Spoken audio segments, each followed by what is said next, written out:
a retired homicide detective. I've interviewed thousands of people, from serial killers to ministers. Welcome to the interview room.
Good evening, everybody, and welcome to the interview room on this wonderful, beautiful Sunday evening. We are so grateful that you can be with us. And of course, I brought the big horsepower in with me, Dr. Gary Brucato. If you're new to our channel, you are in for a treat tonight. And so tonight, I want to just let everybody know it's a very sensitive topic. So we're going to be talking about Summer Wells.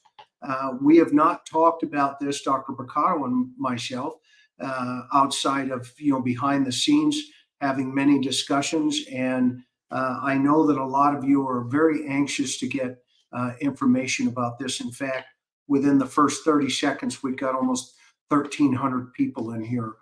So there's a lot of interest in this case, and for right reasons, right? We want to make sure that we do the right thing on behalf of Summer and this investigation that's going forward. But first, let me tell you about Dr. Brucato. If you've not subscribed to our channel yet, please hit the subscribe button and the like button, and of course, share it on your social media platforms. We only ask one thing, and that is to share this information around. But Dr. Brucato is, in my opinion, one of the most amazing, brilliant minds in the United States today. He is a PhD, and he studies how violent thoughts and actions emerge in psychotic and non-psychotic persons. If you have not bought his book yet, he's the author of The New Evil, Understanding the Emergence of Modern Violent Crime. And I'm going to tell you why I don't have it right behind me yet, okay, because I left it at my office, and I'm broadcasting from another location, so I forgot to grab it. But anyway, he is the co-author also of the Columbia University Mass Murder Database, which is the largest mass murder database in the world. But more importantly, he has a heart of gold, and he has also a private practice where he sees patients on a daily basis. So if you're in the New York City area, Manhattan specifically, you can look him up, Dr. Gary Brucato, and he'll try to get you in on an appointment if necessary. That said, Gary, welcome to this evening's program. It's so great to have you here. I know this was a last minute ask, but I figured if you had the time, thank you. Well, one of the pieces of my background of which I'm the proudest is being a member of the Cold Case Foundation, on the expert panel for the Cold Case Foundation, along with you, Chris. And of course, the Cold Case Foundation does wonderful work with helping people address cases like this one that are puzzling and perplexing, that can't be solved. And I think that work is really very important. Yeah, and so let's remind everybody. So when this first went down tonight, we're getting close to, first of all, the 2.5-year anniversary, June 15th of 2021, is when Summer went missing. And at that time, I was over in Jackson, Tennessee, and I was working on another case, Brian McKenzie, and I got a phone call from Greg Cooper. Hey, there's a little 5-year-old girl missing. near the Nashville area, just outside in an area out there called Rogersville. And he asked if I would go over there and see if we could connect with the authorities and see if the Cold Case Foundation could weigh in with our experts. And so I did just that. I went over there. I ended up meeting up with Mom, Candace Bly at the time. I did not meet Don, the father of this small child. And by that time, they had already gone on the news approximately 2 weeks after Mom went on, Summer went missing. And about 9 days after Summer went on, the father had gone on the news. And so there was a whole bunch of information out there. They also turned to social media to go, try to get some assistance in finding this little girl. However, at the time, or to this date, this case is still unsolved. No arrests have been made. And because we're at the 2-year, almost the 2.5-year anniversary, the National Center for Missing and Exploited Children recently released an age progression photo of what Summer would look like potentially today. And of course, Dr. Brucato and I always maintain until a child is found, the authorities will always call her a 5-year-old. Just because she's been missing now for 2.5 years does not mean potentially that she has had those birth dates. And so at that time, TBI said, even currently, there's no new information released, but said they're continuing to chase down leads in this particular case. Sheriff Ronnie Lawson has said, we have not ruled anything out yet. Everything is possible. But Sheriff Lawson has also qualified that with everything and everyone is still a person of interest. So what I wanted to do tonight, and what Dr. Brucato and I had talked about, I have gone back. I took a couple of pieces of information, from some of the other videos that I put up early on. And I wanted Gary to weigh in here in terms of what, his potential views are after we kind of go through this together. And we also want to hear from you without, going, this is a very sensitive case. The last thing we want, and I'm going to give everybody kind of a heads up, and the mods know, if there's any trolls in here, just boot them, just goodbye, get them out of here. And then that goes for comments later on. If it's necessary, we'll just turn the comments off, because this is about Summer Wells. It is not about some, sociopath spewing their hate and or also, a criminal element coming in here to spew hate. So that said, I want to thank our mods, Miss Sophia, Teresa M, Maui Girl, and Mimi J2. I don't think I thank you guys enough.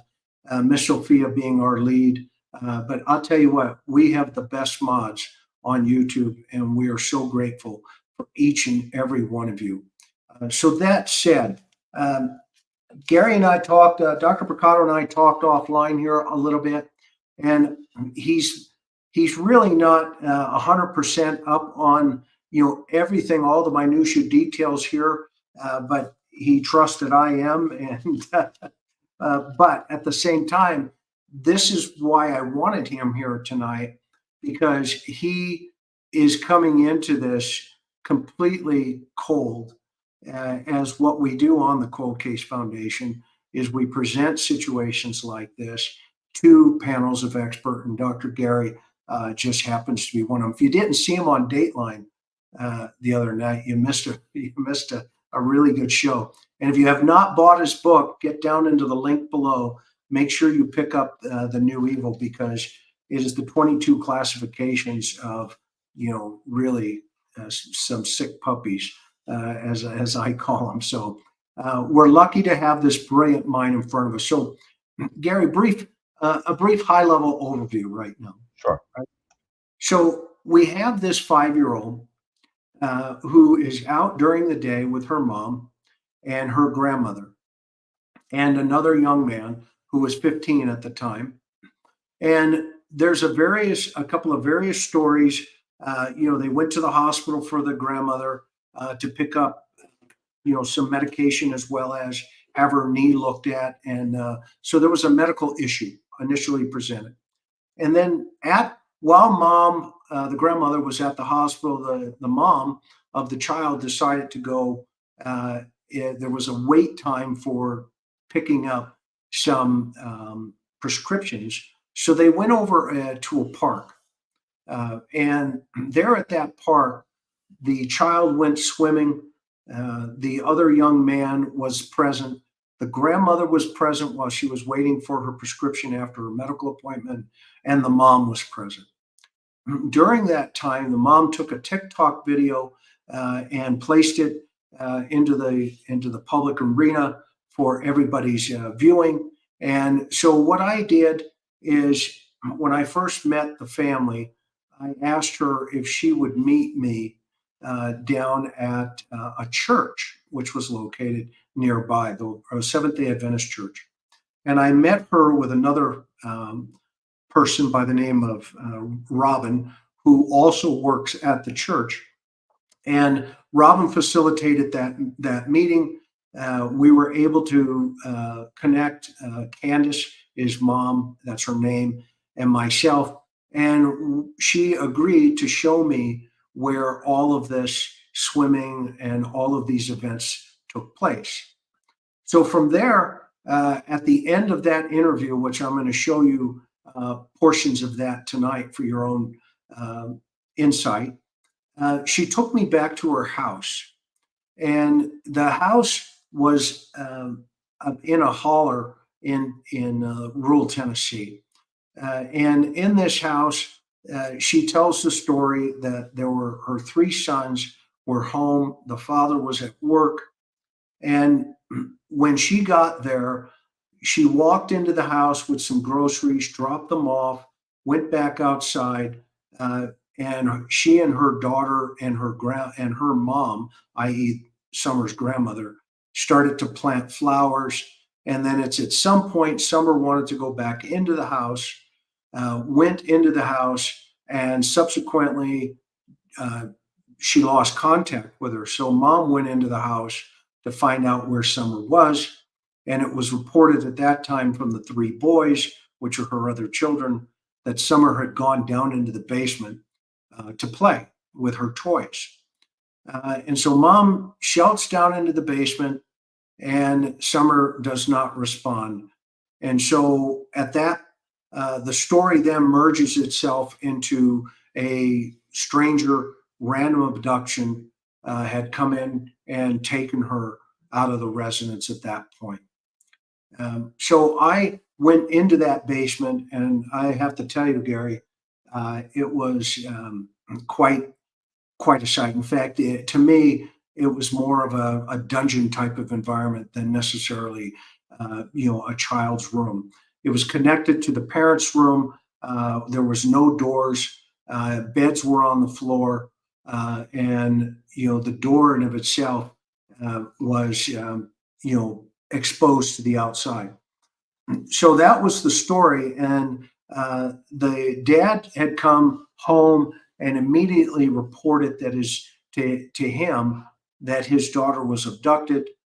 He knew she was abducted, and that somehow there was a stranger that had come up onto the property and taken the child.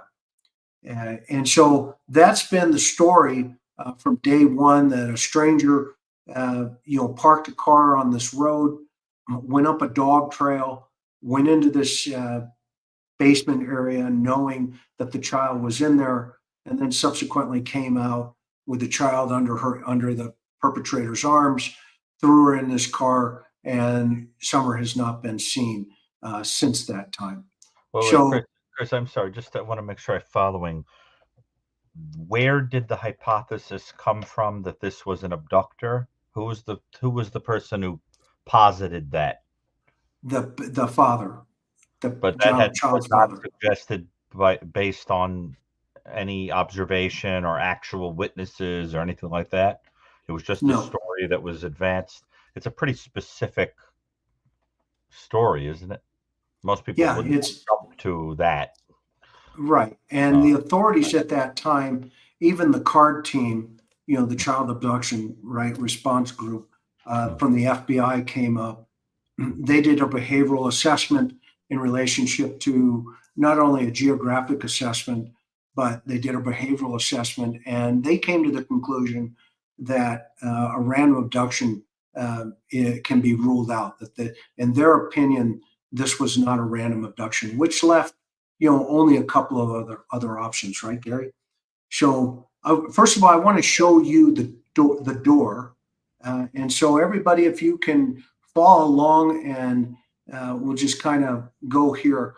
First of all, I want everybody to recognize. Whoops, let me go back here. I went too fast. So I want to show everybody kind of go back over what originally presented itself. Hey, so this is Ben Hill Road, Gary. So if you go up Ben Hill Road, you'll notice the sign to the right says dead end. Okay? So on a behavioral analysis risk assessment, right? I mean, first of all, this is a high risk area for the suspect. Okay? If this was a random kidnapping event, for the suspect to drive up that road knowing that there's a sign that says dead end, i.e., one way in, one way out, uh, wouldn't you agree that that in of itself is problematic? to be an odd choice for yes. Okay, so then if we move forward here, I want to show the door. So this is the lower door, the basement door, where this allegation is that Summer is inside of this door, and that the suspect randomly knew that Summer would have been in that room at that time, not upstairs with her brother or outside with her mother, okay? But randomly the suspect allegedly came up to this door, must have opened it, but there's mixed information about the door being locked or open. The information has been presented in both ways from the parents, and so the grandmother never gave an indication in relationship whether the door was opened or locked. But this in of itself is really statistically, I would submit, a very rare event that all the stars would align in relationship to parking on a dead end street, coming up a dog trail, going to this door, and finding this 5-year-old, which is the target victimology for this offender. What say you? I think that the facts become very puzzling because, first of all, the type of person who would abduct a child is almost certainly going to be doing so because of a pattern of pedophilic um, sex offenses. And this would not be a person who would, sort of be able to take any kid randomly. They would have to select a target they had their eye on, unless it's quite could happen opportunistically, but it'd be a much more disorganized, oddball kind of psychotic like or peculiar local who just kind of wandered in there that people would have probably recognized in this small town or whatever, to be familiar enough with the area, the house, to know the door is open and where the kid is, and the kid is isolated, and if they're not watching, right? So there's something odd on either end of it. If you look at it that this is a sexually perverse person casing the joint, there are qualities about this that are very odd. And the idea of this being a random a sex offender who just happens upon the type of kid he would want to take on a dead end road, also doesn't make a lot of sense. And so it seems to me, immediately looking at this, that you're left with other possibilities, like, things like the kid wandering off somewhere, or even more disturbingly, the possibility that this entire story is not true. and that the call is coming from within the house, as they say. And I suppose that is why people are saying that all possibilities are on the table. I will tell you, without, obviously there's not enough information to make any kind of accusations or anything like that, but I will tell you that this sounds an awful lot like the kind of stories that I hear that are given as cover stories in offenses where you have like what I have called elimination murder, or something where you have some reason to want to eliminate somebody, or there's some reason why they're missing that has to do with you, and you create a cover story that is very much like this. A random stranger wandered in, took the person for no reason. I always say it's very instructive to look at the Lizzie Borden case from the 19th century, because that's a really good example of a situation where somebody is making the claim that a stranger wanders into the house, commits this offense, and leaves, but like there's no sign of robbery. There's no motive for the person to have done so, etc. And it looks very suspicious that it's a cover story.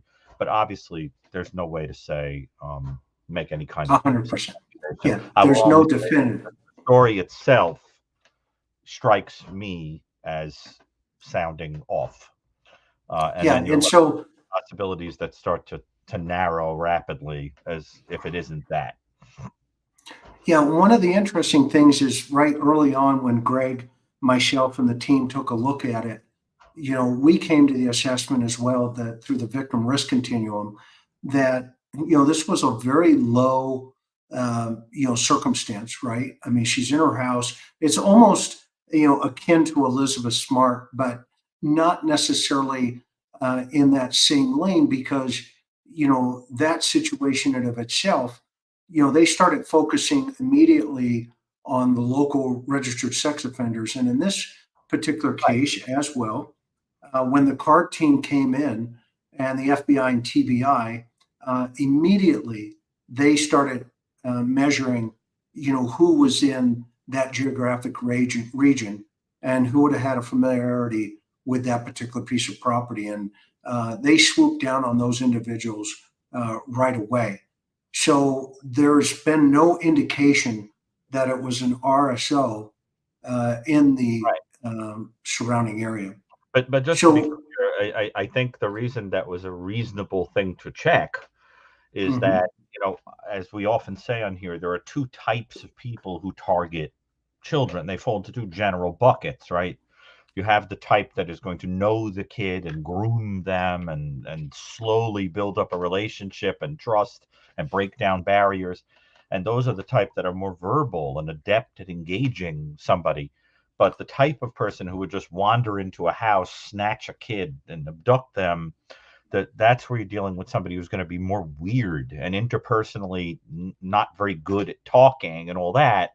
And when we see that, we immediately start thinking somebody probably more mentally ill, probably more local, probably didn't plan as well. It was more, etc. And, so that I can understand them looking at local sex offenders, because I think they are correct that this would be somebody where it wouldn't be the person's first time, right? That probably the person would be somebody who has a history of committing offenses like that.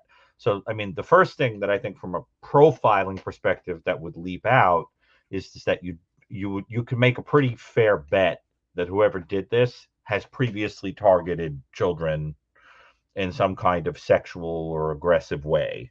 Wouldn't you say, Chris? I mean, that this is not a first timer that's going to, right, absolutely. In right, fact, that we had come to that conclusion as well right. early on in the team as the team, and so it's great to hear your opinion based Sure. on just hearing some of the facts of this. So I want to move forward and also show you the geographic region, so you get a better sense of because I know you know the heads, you're in the minds of these guys, Oh, yeah. and I mean, you've studied Try it them and sometime.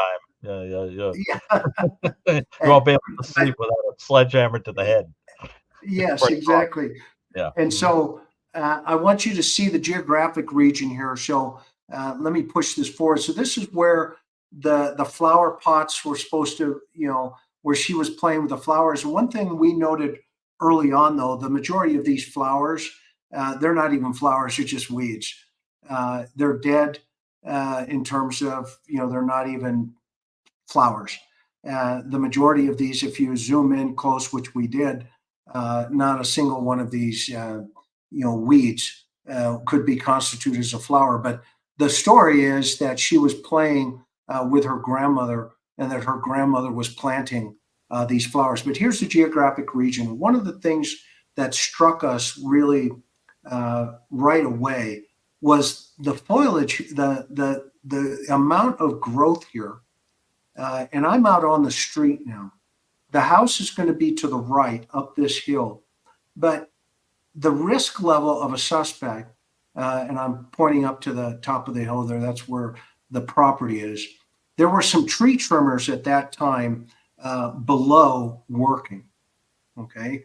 And at no time had it been reported that anybody had left the cruise and gone up that hill and potentially could have abducted that child, Summer. The one challenge, the thinking that we were having early on, and myself obviously, was if they were in play, hypothetically, the tree trimmers, first of all, what are they going to do with a 5-year-old?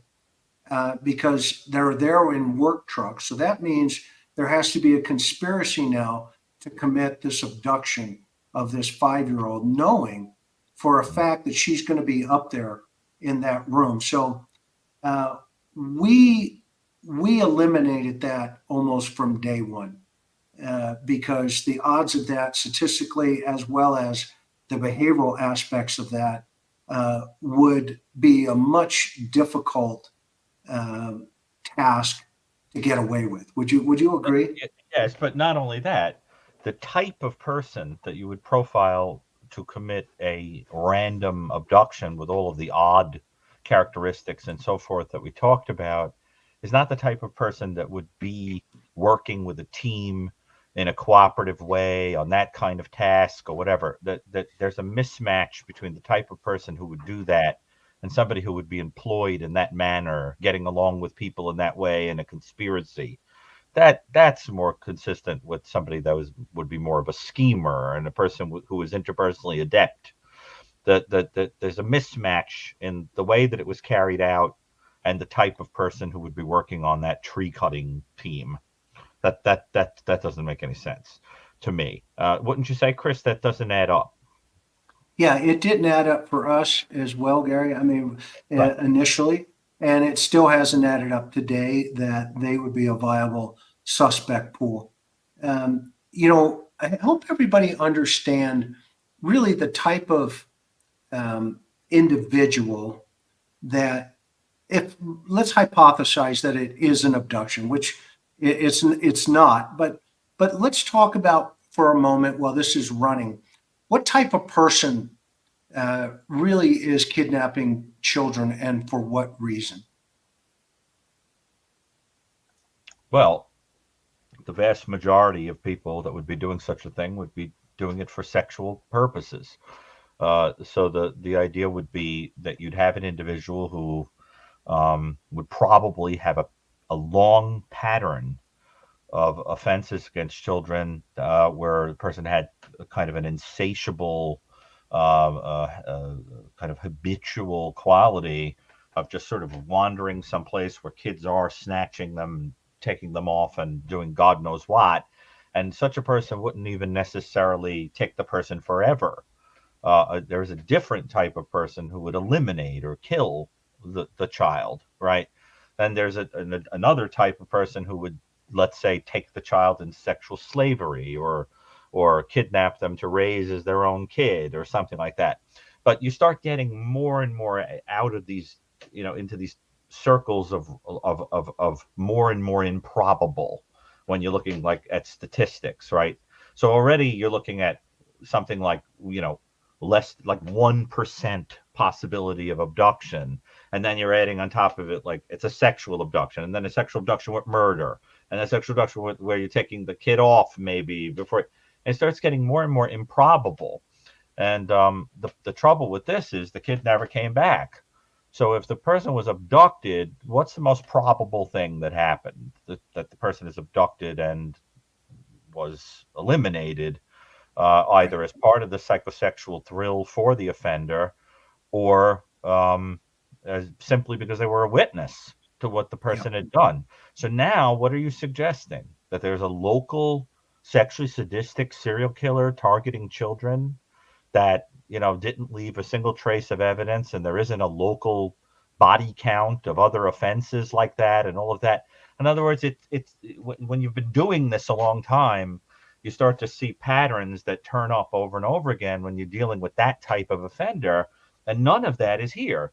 And what's interesting is you could arrive at that conclusion the way we would, or you could arrive at it the way the authorities did, where there's simply no physical evidence that anything like that happened. There's no forced entry in the house, right? Yeah, none at all. Right. So like no matter how you slice it, you arrive at the idea that this is probably not an abduction. And then, of course, as Sherlock Holmes famously says, when you've eliminated the impossible, whatever remains, no matter how improbable, must be the truth. So if you take it off the table, abduction, what are you left with? One possibility is the kid gets herself lost. Okay, there's no body anywhere. How far did she travel? Miles on foot? Was she killed by animals? Did she fall into a pit? Is she in the water? Why have dogs not found her? Why have there not been carrion birds flying around to a certain spot? So then what are you left with? You're left with the question of, is this a ridiculous story that conceals a more probable story? And that's the haunting thing about this. So I guess what I'm wondering is, has that been looked at? I mean, you would know, the case history. Has that possibility been examined? Or, I mean, obviously we can't cast dispersions, but I'm curious if that's been looked at. Yes, and in fact, one of the most interesting things here is this particular shed. So this shed appears to be this one and one other at the top of the property. This shed was immediately introduced into the narrative by the father who returned from work. He says he was at work all day. He comes home and immediately goes to this shed to search for his daughter, and tells the authorities that I know my daughter was abducted. And I mean, there's no question in his mind. He has presented the the narrative that his wife is telling the truth, from day one, and that when he came home, he immediately went and checked this area with this particular shed. Now, what's so weird about this particular shed is on their property. It belongs to them. It used to belong to his mother. Okay. But it's kind of an out, it's just kind of a one off, into the property. And what I've always thought was very interesting, you'll see that path directly up there, cut between the forest up there. Okay. That takes you up to another house / shed up in the property. And for some reason, this shed here appears to be, and at least from my perspective, an area that they don't ever want to talk about. The family has gone on various social media channels for the last 2.5 years or 2 years, and they never want to talk about these particular environments. So I've always felt there's something going on in these environments. And of course, I went to, experience and worst case scenario about, one of the things early on that was said in one of the press conferences by family members is they saw her being held in a dark environment, possibly being essayed and or tortured. And that at some point they would see them in the resurrection, see her, the daughter. Now, that's a pretty definitive description, right, Doc? Yes, it is. Tortured? And yes, yeah, yeah. So that's kind of always been one of these in my mind. I'm going, okay, something's going. If we looked at the victim risk continuum, and we really take some of the things that were have been learned over the last 2.5 years. I've not left the house yet personally, and I have my own opinions. Uh, I don't have the totality of the evidence to substantiate it yet. However, I've not been able to. You can clearly see that right now. That shot up into the property up there. Okay, Sure, so exactly what her name is. so this is mom. Okay, we had an opportunity to meet, and a couple of the things that I wanted to point out to you tonight is there are a couple of points in this interview where I see a clear shift in her behavior. And I'm not going to tell you when, okay, because I know you're going to notice it. But I will tell you that it's framed around her talking about her daughter that day. Okay. Right. Well, And just a couple of things, Chris, before we jump into this.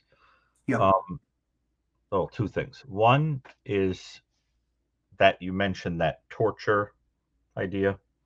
yeah, Okay, so anyone who's read my book knows torture places you very high on the scale, right? And people who would engage in such a thing, I can tell you based on statistics, based on people we have placed in that category, that you are at a point in the scale where you would be doing so purely because of fantasy and personality, and therefore would not stop. So anybody who was engaging in such a thing would be racking up a very large number of people that they have done such a thing to. So if you're making an accusation that somebody is torturing children, by the way, torturing a child, you would need to see a lot of them in the in a pattern. You're not going to get one isolated incident like this. So that's very weird to me immediately. The other thing is, if I'm correct about the idea that this is not an abduction and this is not someone wandering off, and you have to think about some other possibilities. One thing that you'd want to bear in mind is that you would expect that someone in the family structure, if anything like that is going on here, would know, and that people would have a kind of a reason to keep that, whether it's fear or whatever, but that people have a reason to keep such a thing private. And so that it's unusual for it to be something like everyone is in on a cover story. You'd expect more like a lot of people are scared or somebody is scared. And but again, I have absolutely no idea, and I hope you're going to get into this, of if any question has been raised about whether there was an internal involvement, or if it's really honestly like people just completely baffled that their kid is missing. yeah, Yeah, is that what you're going to talk to her about here?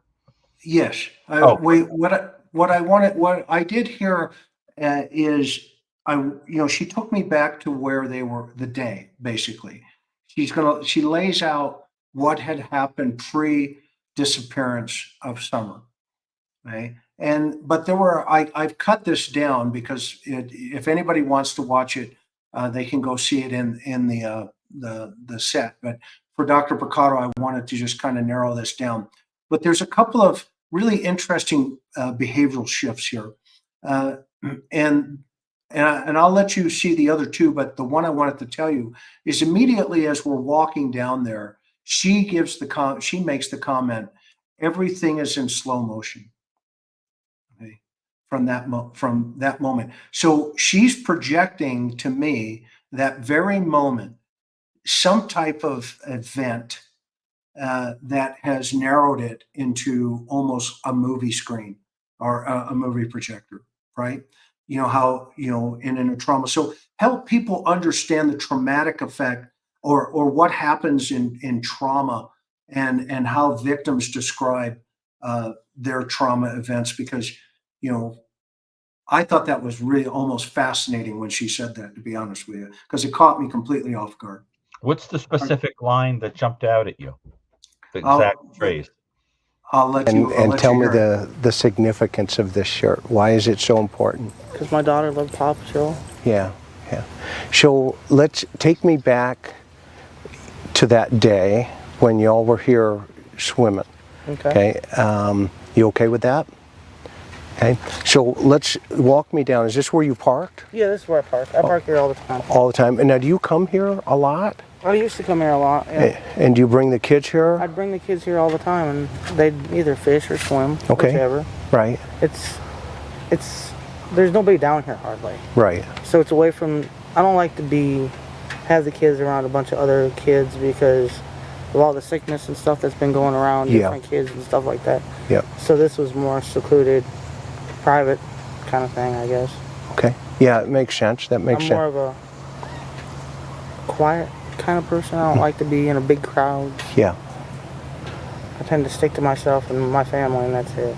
Tell me about the dynamics of what everybody was doing. Who was doing what when you first got here? What happened? I got out of the car first, and then I opened the back door because my mom's got a double door on her truck. Right. So I opened the back door and I let her and Hunter out. Okay. And Summer's first thing is to run to the water, of course. Right. And I was like, Summer, just wait, let me get my stuff and I'll walk over there with you. And she waited for me, and I don't know, Hunter went off into the woods somewhere. I don't know where he went. Now, where was Summer sitting? She was sitting in the middle seat. Okay. Hunter was sitting on the end. Okay. And my mom said, hold on a minute, so we waited for my mom to get out. Okay. And Hunter, he just disappeared into the woods. I don't know where he went. Okay. Okay. And me and my mom and Summer walked over there, and we were just letting Summer play, and then Hunter eventually come back out of the woods wherever he was. Okay. And So let's walk over there. Show me.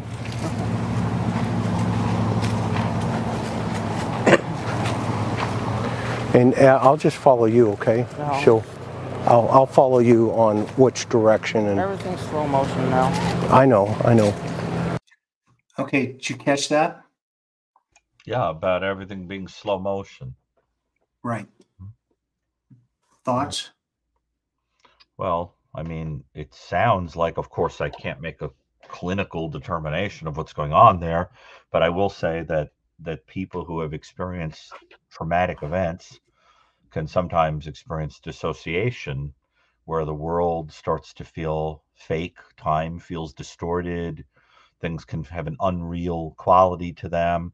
Anyone who's ever experienced a traumatic loss or any kind of event, understands that idea that thinking starts to get murky, and you start wondering what happened to this person.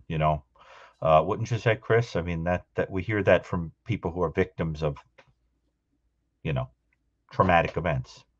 Yeah, That time gets distorted like that. Yeah, the environment gets distorted around them. Murky, dreamlike, slowed down, sped up, confused. Yeah. Mm-hmm.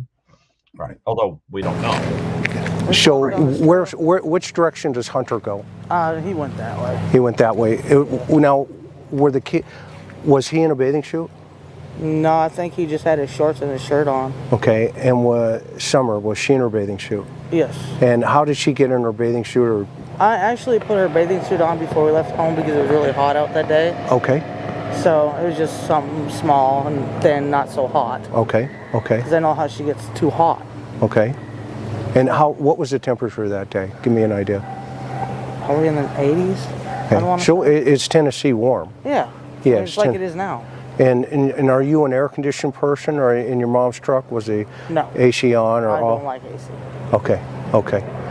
So what happened? Where do you guys go, and where's Summer going here? We all walked down this path, me, my mom, and Summer.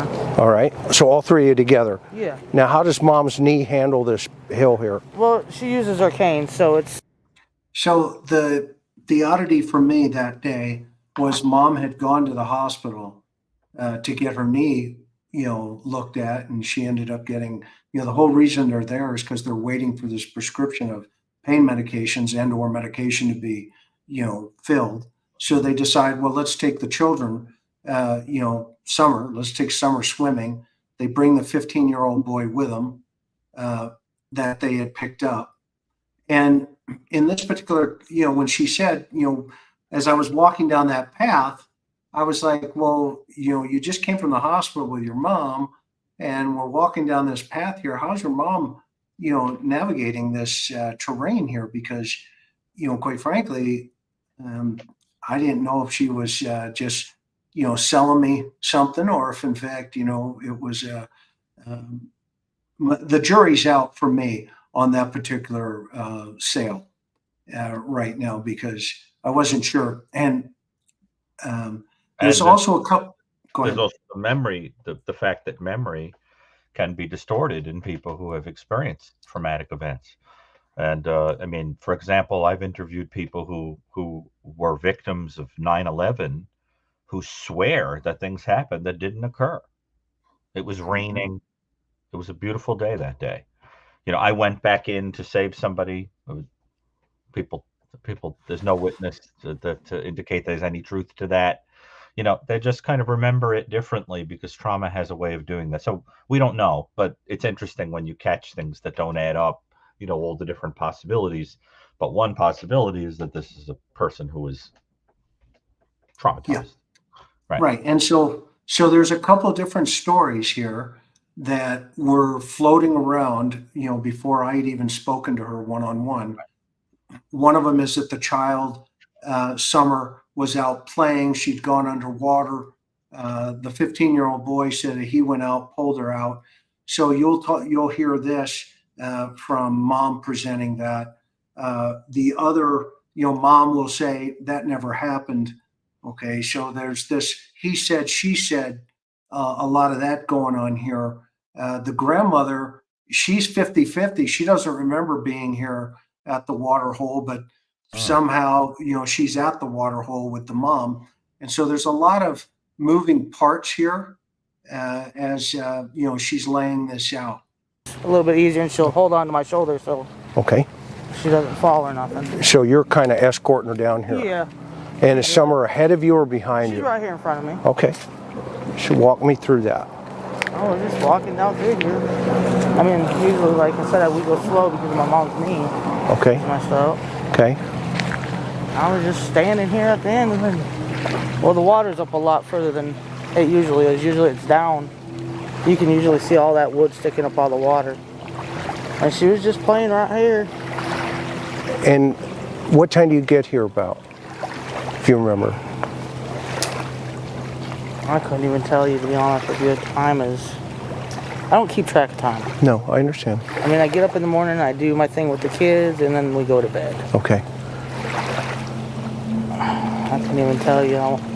I know I went to the hospital at 8 with my mom, dropped her off, and I was sitting there, and Hunter called me and asked me what I was doing. I said I was sitting at the hospital in the parking lot waiting on my mom to get done. And he said, well, why don't you all come over? I said, well, as long as your mom says it's okay. And I guess he woke her up or said something to her, and he said, yeah, she said it's fine for a little bit, because I guess his grandma was coming over or something. She don't like me. But I don't like her either, so. Okay. That's true. Yeah, well, yeah. I mean, seems like you guys have had a falling out. There's no question about that. So you're down here, and all of a sudden now, Summer is doing what? Summer's just playing in the water right here. Okay. I'm just standing right here. Well, the flowers have died that were there on that. Oh, so there were a bunch of flowers here? Now, there is a TikTok video that she did, and it does show a bunch of flowers and stuff with her pointing them out, etc. It shows the other young man who was 15 at the time. He comes out of the water and he puts some hand signs up, and she describes that as being gang signs. But you and I both know what gangsters look like, and he's not a gangster. But that was her description of it, and she kind of separates herself from him because she later tells us that in fact, he did have a alcohol tea, and the boy admitted that she got me a tea, one of those alcohol drinks, and some vapes and that kind of stuff. And so she kind of didn't want to go there because I thought because he's a minor, and she's, she and her friend, his mother, had just had a recent falling out. So, she plays it off really well that, we're just down there taking TikTok videos, waiting for the hospital situation to resolve itself, i.e. the prescription. And then from there, we're going to leave. So she did post up on I was right here, TikTok, yeah, little pedal. a picture of the child I guess swimming. they've all died now, but. Okay. And where's Grandma? Mom's standing right here, Okay. and I'm over here close to the edge just because Summer's in the water. You Sure, know what I'm saying? That's sure. my thing. Okay. And she's just playing, like a normal kid would play in the water. And then Hunter came from wherever he was and come down here and was standing here. I don't want to get all wet, but Yeah. he was like standing here and Summer was out a little bit further. They were pretty far apart from like me and your wife is. Okay. Is that the TikTok video you took? Yes. Okay. Yes, you can see how far they were apart. Yeah, I can see it. Right. And with him sitting there saying that she fell on a rock, there's no rock. Where do you see a rock? Right. Yeah, the only rocks I saw were right over here Yeah, and they're then not up even- there. Yeah, they're way over there, and I'm right here. Okay. So this is where she is though. Yeah, this is where she is right here. Okay. And how is she, what's her behavior? She's jumping around, Just- splashing, having a good just time, Summer. just like Summer would always do. Okay. I mean, that's how all my kids are. Okay. They just splash around and have a good time.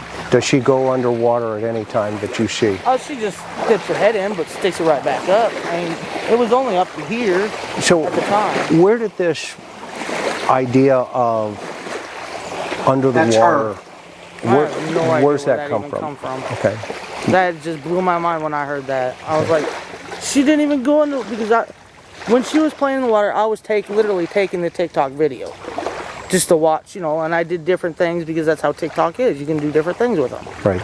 And I was just taking TikTok video, and he come up out of there somewhere, and I was like, just splashed around, and then he threw up gang signs. Do you know them? No, I have no idea who that is. Okay. And then he started throwing up gang signs, and I'm like, so I moved it back away from him as quick as I could, and I was videoing them flowers, and then back at Summer again real quick.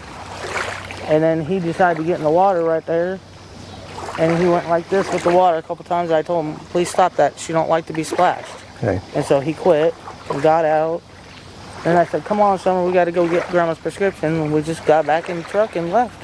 Okay. So We went to the hospital right. and picked up my mom. Right. And then we stopped at the smoke shop, and I got Mom that twisted tea that she wanted. And then I stopped at the hippie house and got me some smoked nicotine vapes, is what I got. Okay. What And- flavor? I think they were Skittles, Okay. because that's kind of like. Wait, do they have like a different flavor? They actually taste like Skittles. Okay. It's the only kind I'll buy. Okay. And then we left from there, and we went straight down to Walgreens, and went through the drive-thru. Ooh, I'm getting old. Candace, I gotta put my glasses back on. Me too. Sorry. It's all Okay, right. go ahead. But after we were done at the hippie house, I think we bought 3 of them, I think, to believe. And I set them right there on the council, and he asked for one, and I said, no, you can't have none. Did he take one? I don't know. Okay. Honest to God, I don't know. Okay. But then we went to the Walgreens and dropped off Mom's prescription. I said, well, if we got to wait 30 minutes, why don't we just bring Summer down here and let her play for a little bit? Okay. And that's what we did. Okay. I mean, there was nothing. I honestly didn't see him drink nothing down here. I don't know what he's talking about. I really don't. All right. So it's your word against his, basically. Pretty much. Okay. On this scenario right Yes. here. Okay, so from here, where do you guys go? Walgreens to pick up my mom's prescription. Okay, is that the Walgreens right down at the Yeah, edge it's here? right straight across. It's the from here. one that I showed the other day that it's right down here? Yeah, when we turned to come down here, Yeah. it's right there on the corner. Okay, you get Mom's prescription. Yep. Then what happens? Then I told Mom, I said, why don't we get a Sonic? Okay, Because it's hot out. right. So we drove in there, got a Sonic. Right across the street. Yep, right across the street. Okay. And then we left from there, and I went up Moreland Drive because I had to pick up a few things. I was in maybe the store for maybe 5 minutes. Okay, Grabbed some milk and some cheese, and I don't remember what else I bought. okay. And that's the foodless?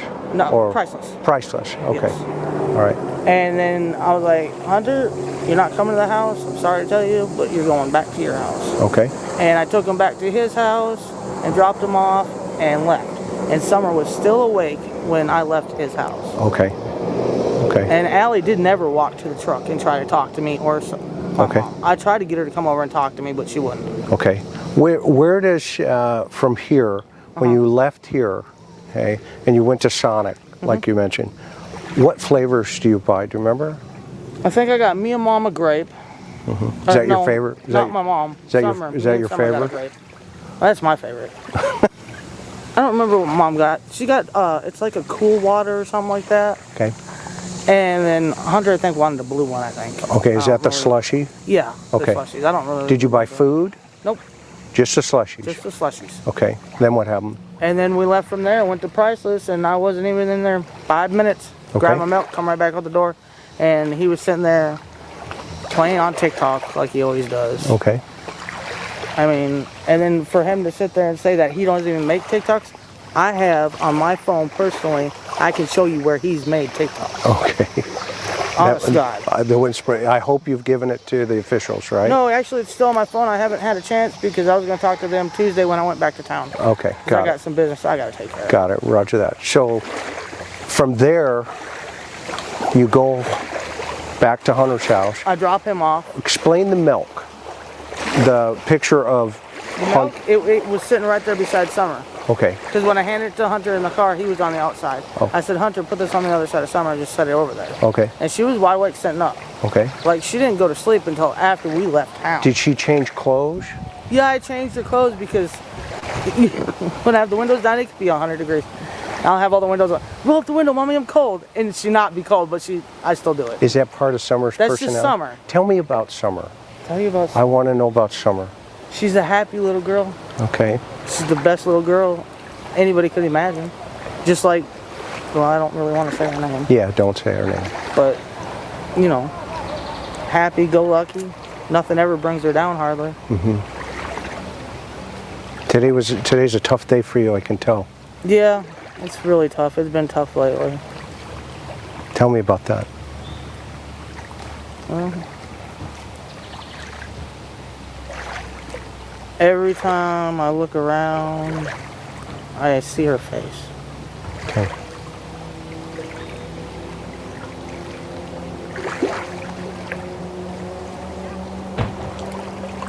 Oh, wow. I had no idea this was happening here. None. Oh, really? Okay, so did you catch what I saw?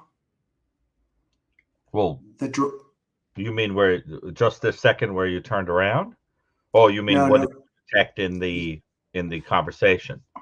Yeah, how the Tell me, the I'll volume, the tone shifted. Yeah. Her voice drops, and what happened was there was a couple of cars that pulled up behind us Right. that were doing some search and rescue stuff, and she thought that I had set it up that she would be there when they came down to do search and rescue, and I had no idea that those people were going to be there. Right. Because I felt at that moment she was turning a corner here in relationship to wanting to, tell us a little bit more. And it got kind of interrupted by this chance event. Exactly. Right. Yeah. So, I mean, it came across watching this that you suspected that she had something of which she wished to unburden herself, and that it was interrupted by these people showing up. I do want to say though that people who are familiar with me and my work know that I coined the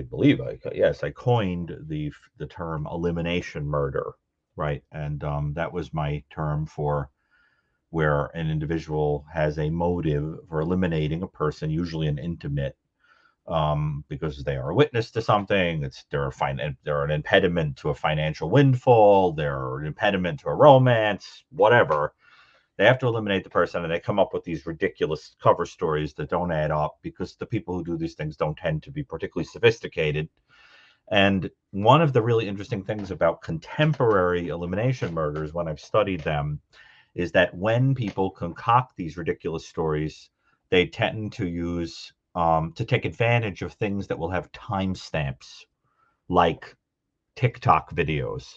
So that the idea is that you can say, well, I can show you where I was. Look at the time look where we were at this, whatever. And so when people come up with those stories, now I cannot say, of course, that that's what's going on here. I'm simply saying, as food for thought, that when people come up with, they concoct stories like that, there's a lot of that, like, it was 12:01 when I called the police and requested an ambulance, and there's a timestamp. I was at I know, and they'll always say, well, I can prove I was there because, there's a camera on the corner of such and such, and it's such an immediate thought that you think, is that why you did it on that corner? Because you knew there was a camera that would prove your location? Because you knew that so that I always get kind of interested in people that do these things where a portion of their whereabouts are on tape or whatever, because they happen to be Right. using a technology or something that's going to record that, and that they Right. point that out to you. It's fascinating to me. But I just put that out there as an interesting food for thought. I mean, doesn't that occur to you as interesting?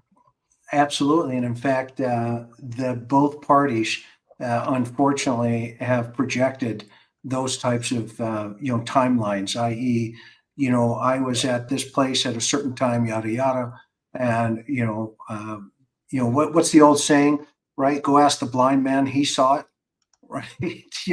We used to, we used to, as when somebody would come in and they'd sit in the lobby, and then you'd interview the subject and they would go, well, you can ask Frank, he's sitting in the lobby, he can verify everything I'm telling you here. So, but in this particular moment, I noticed a stark shift in her, not only in her, her facial features. I mean, she just 100% started to drift down.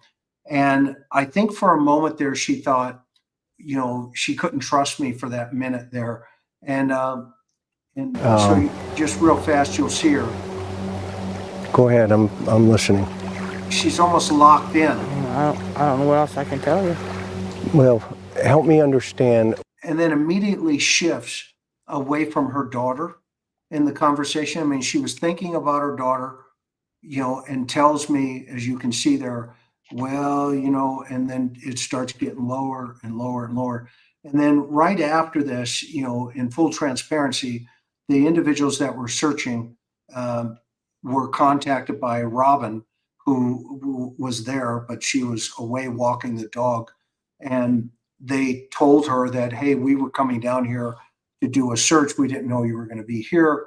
And Miss Robin asked them if you wouldn't mind, just kind of leaving the area. And they weren't really happy about it, but they did leave. But what was fascinating is shortly thereafter this piece, he goes into a mini meltdown to where I really thought, Gary, she wanted to give Yeah. more information. So, Interesting. When you went home, tell me about those dynamics that day. Take On the me way back to home? that day. Yeah, on the way home. On the way home, well, we were just sitting there talking, me and Mom, about everything pretty much. Trees, flowers, rocks. Whatever Mom likes, pretty much we talk about. And I was like, I mean, do you see a shift in her personality? She goes right from something's wrong with my, up here with my daughter to, oh yeah, we were, we're back into rocks and stuff. And I mean, am I missing something there? I mean, it's complicated because, as I mentioned earlier, this is a common thing that gets pointed out, like the mismatch between affect and what a person's talking about, and they're talking about the disappearance of their child, whatever. But the problem is that we must remember that when people lose a child or experience some other kind of traumatic event, it can flatten and dissociate them, right? So that their affect can be a mismatch. At the same time, I mean, I see what you're talking about. That there's something that's kind of off about the the Right. transitions and the way that it's being talked about and all that. It is intriguing, to be sure. Let me put it to you that way. But I don't think we can make a leap about why it's a little strange.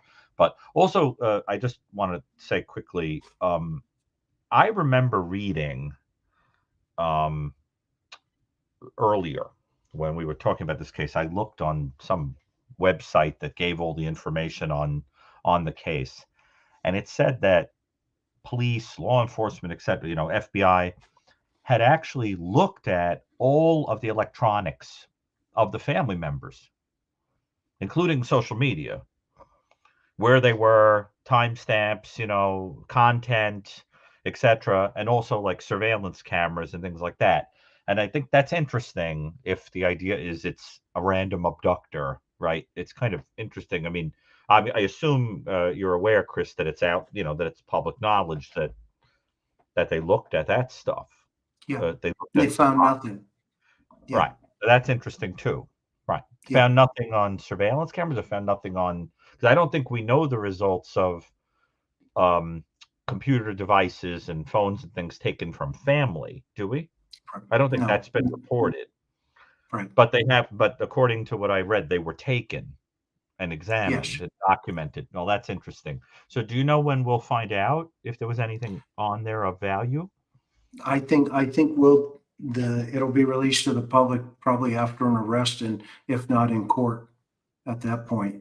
But I think You you'd know. agree that's pretty important information because of the point that Absolutely. if you don't have any evidence of an abduction, obviously that's something. And of course, if people are innocent, they would be more than happy to turn those things over. And so hopefully that's what happened. There was a lot of cooperation. People are looking, nothing will turn up, but then we'll be left with a mighty mysterious case here. Yeah, and But this is one of the things, remember when I yeah, asked her about, where that phone is, have you given it to the authorities yet? And she right. says, no. That's why I'm partly why I'm Right. asking, because I heard Yeah. you say that. Right. Yeah, so I thought that was problematic at that moment as well.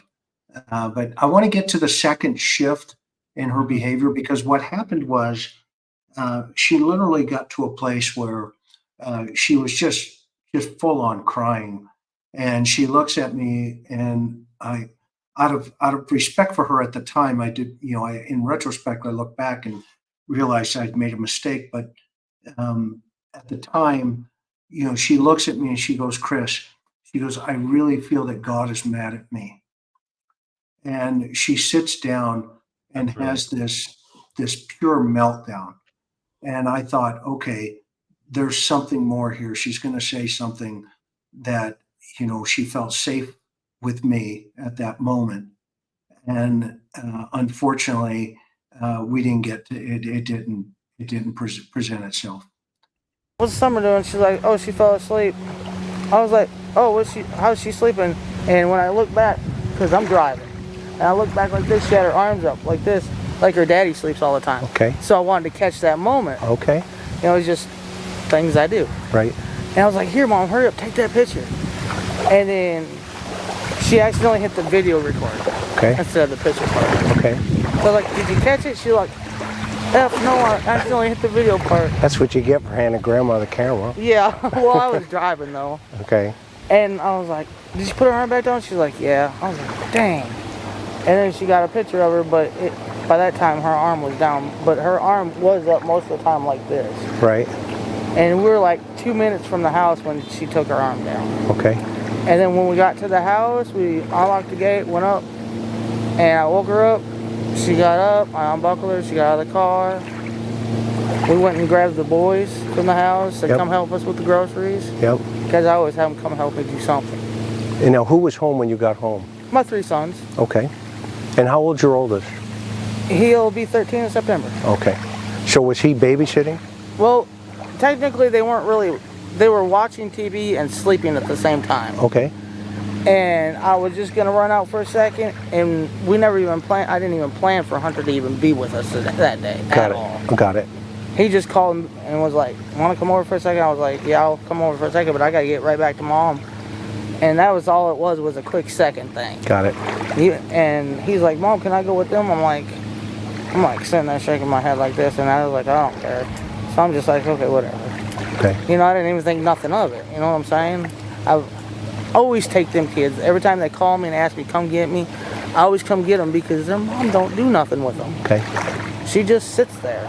That seems to be the difference between you and Allie. You guys have a difference in terms of what you say you do and what she says she does, right? Right. There's always that. It seems to be There's a always conflict. Conflict somewhere. Yeah. So, yeah, go ahead. Finish your But thought. I'm always taking the kids like it was I want to say like 3-4 months ago, I went over to Allie's and I asked Allie if she wanted her and the kids wanted to go up to, I want to call it Ducktown, because that's where we planned on going, was Ducktown. And she's like, no, I'm going to sleep, blah, blah, blah. I was like, all right. And Hunter's like, well, can I go? And Allie's like, yeah, go ahead. So we took him up to Ducktown with us and stuff, and brought him back, and everything was fine. I thought we were good friends, but I guess she's trying to get back at me for some reason. I don't know. Those are reasons that They're beyond me. Yeah. It blows my mind. and you know what? That's not for me, right? That's let the authorities figure Right, that I'm out. not You know even what I mean? trying You know what I That's mean? why I didn't really want to do an interview, because I'm not trying to fight this. Right. Her say something, then I say something. Right. I'm not into all that game. I'm here to help find your daughter. I want to find Summer. I don't even Okay. care about anybody else's bullcrap. I want to find my daughter. I do too. Okay. That's all this matters to me. I totally agree. I totally agree that I'm on that same page with you. All these people, I'm sure, are on the exact same page as well. I think you know that, right? Yeah. So walk me through when you got home. Okay. You unload the grocery. What exactly is going down there? Well, I bring my kids out, and we all unload the groceries, but we all go in my house first because we sort out my mom's groceries from her groceries. Okay. We always do. Yeah. And we did that, and Mom walked back across, and me and Summer were putting groceries away, and watching TV off and on, and just chilling with the boys, hanging out, and then we decided to do some laundry, because laundry, my kids, they got 80 pairs of pants, 80 pairs, to each one of them. Okay. So, you know, doing laundry at my house is like A lot. job, right? It's a job. Right. Do you have a bulldozer? No. Sometimes I wish I did. Okay. No, that's just joking. Got it. That's okay. But You're doing laundry. doing laundry and stuff, and kids are all sitting there watching TV, chilling. And I stepped down, and I noticed Mom was sitting on the step, and her step is like literally from here to that tree, from my doorstep. Okay. I can literally walk over and be right there. Okay. And she's like looking around, and I was like, what's your problem? She's like, we got to get these plants transplanted into bigger pots. Okay. And she's Now like, you're sitting on the front porch, or where you all? no, I'm where not you- sitting. I'm Are you in the standing. house? No. She's sitting on our camper step right there. And, Okay. and the flowers are here on both sides. Okay. And I'm just standing there, we're just talking. And she's like, we gotta get these transplanted. And I was like, all right, well. She goes, well, we know the boys ain't gonna help because they don't like to do flowers. Yeah. Well, boy does, right? You know what I'm saying? Yeah. I was like, but I know someone that will. So I ran back in the house and I grabbed Summer. She was sitting in the kitchen playing with her little, what are them? Little short guys with the big eyeballs. Okay. And I was like, Summer, you want to plant flowers? Me and Grandma plant Is that the rocks? LOL things? Are they? No, they're not. like She didn't thing- really like LOLs. Okay. She didn't care for those. No, I don't know what they're called. They're all kinds of different characters, like Okay. different animals, but they got big eyes. Okay. She liked them, so I bought them for her. And she was sitting there, I was like, Summer, you want to do some flower planting and stuff? She jumped up faster than anybody I've seen jump up. She's like, pretty flowers? I was like, yeah, let's go over to Grandma's and plant flowers. Transplant them is what we did. And so we did that, and I don't know, it took us a while. Probably 30, 40, maybe 50 minutes, I don't know. We're not real fast people. We don't. Okay. You're Yeah, Tennessee. Pretty much. Me and Mom drink Mountain Dew. Okay. That's what we do. We drink Mountain Dew. Yep. And the summer we got done, we washed our hands real quick, went in Grandma's house, and she asked Grandma for a piece of candy. She always does. Okay. And of course, Grandma gives it to her. Sure. And she wanted a piece of candy, so Grandma gave it to her. We were sitting there for about, I don't know, 5-10 minutes maybe at the most. And she goes, Mom, I want to go back to the house with my brothers. I was like, all right. So I got up and I walked her back across to where I could literally see her walking to my doorstep. Okay. And she was Front back door, there. back door? No, well, I don't know if you want to call it the front door or back door because I don't really consist which way. front Which should door be or is it? back Yeah. door. In some of the pictures I see, It's there's a door around the bottom okay, and the back. not the basement door. I call it the kitchen door is what I call it. Okay. And she walked in there, and there's a scaffolding that we have for steps. The yellow and black scaffolding we have for steps. Okay. And I put my hand on the scaffold. I said, boys, watch Summer. I'll be right back. And I had to go over and help Mom. She was still sitting over there. And I had to go in and get her knee brace and fix it for her because it was twisted and crap. Okay. It took me like, So sorry about the wind. But one of the interesting things there, she adds a timeline of 30, 45 minutes into the laundry detail, right? Right. Which And comes then she, across that. Right. Yeah. right? And then she adds another 10, whatever it is, 15 minutes. So that's like 55 minutes that she's at least projecting here that she's at the house. Summer, wants to come out, play, pick up flowers with her or grandma, and she's there just kind of, I guess, watching it allegedly. Then at that point, Summer decides, Mom, I want to go back into the house and play with my brothers. And so she decides, well, I guess I'll escort her to the house. So what are you thinking I when mean, you hear? uh, I'm not buying it. I'm being honest I with can you. tell that you don't buy it. I thought there was a very interesting little accidental moment there where you said, "Do you have a bulldozer?" Which of course took on a double meaning if you don't believe anything she's saying. And her answer is, "Sometimes I wish I did." Yes. Which is kind of fascinating, right? If you, but anyway, but it sort of comes across like it was that moment where you stepped out of the conversation and said, "Do either of us believe anything that we're saying right Right. now?" Right? Right. And which is Soggy very, bread. very interesting. But of course, we can't tell. I can't say for sure what's going on. Yeah. But I do think it comes across like a person who is making just an opinion, making a gallant effort to attempt to account for time in a way that starts to not add up to the average individual. And the other thing that's very strange is it comes across like somebody that is going out of their way to paint the picture of, we were really loving as a family, pretty flowers and playing in the water, and grandma comes and is going to go out in the yard. But you look at that house and it looks like, Yucca Flats after the blast. It looks like you know what I'm saying? I mean, it doesn't give a it's vibe rough. of warm and toasty. You wouldn't want to go to camp there or something. So that what I think is it's strange because it sounds like somebody attempting to make something sound rosy that is absolutely horrifying. Also, isn't it interesting how many times flowers are referenced over and over and over in so many different ways? And she even has one on her arm. She has a tattoo of one on her arm, but it's like thematically, like if you were to do like a word count, that keeps coming up. It's like a obsessional theme over and over again. And I don't know what that's about. But even resurrection, by the way, has that same theme, right? You put it in the ground and it. Yeah. But there's something about that gives me the creeps about that preoccupation with planting and Flowers. burying things and whatever. Anyway, it gives me the creeps. But it comes up over and over and over and over and over. I mean, every single time she's talking, I'm like keeping a mental count of it. And it's just a hovering on that theme.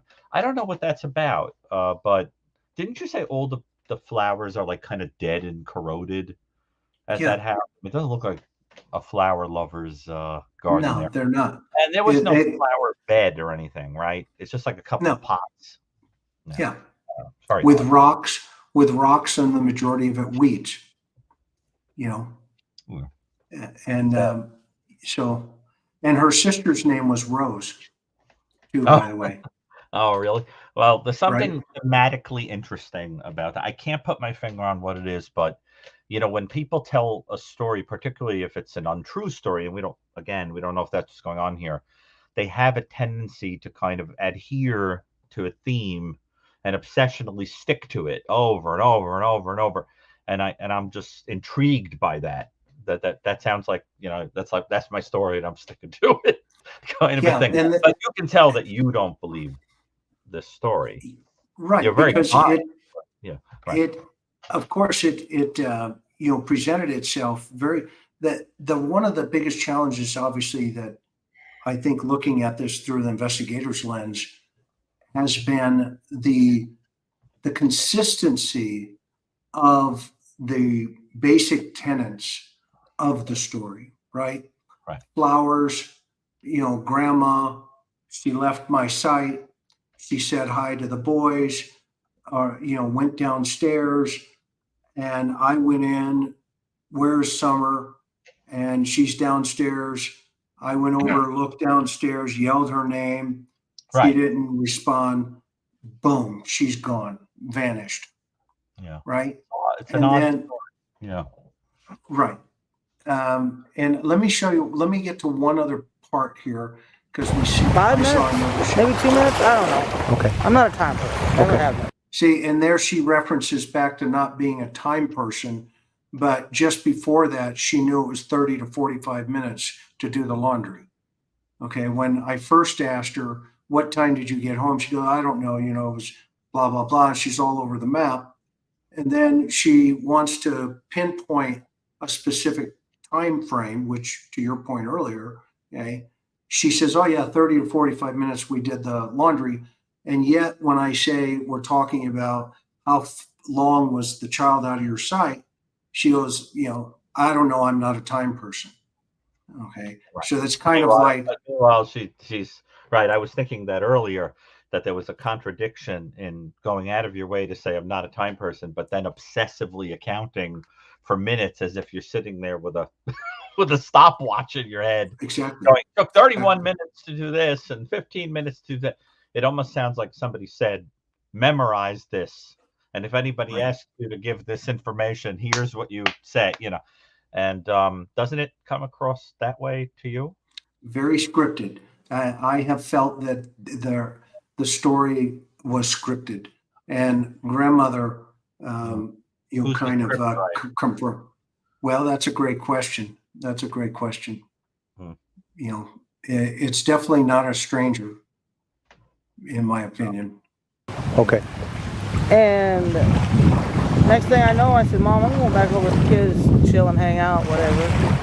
And I freaking asked her brothers, well, where'd your sister go? She was just right. See, what was interesting about that, she qualifies that statement by saying, next thing I know.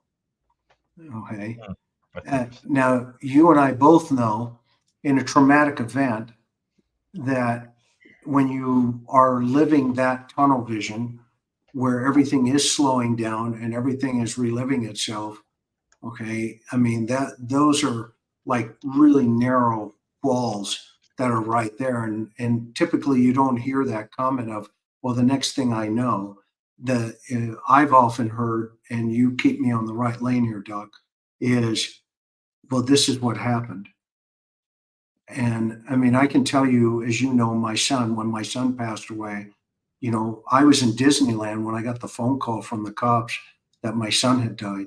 I can tell you every moment exactly where I was standing and all of that. And in this case, I was kind of measuring that against my own experience.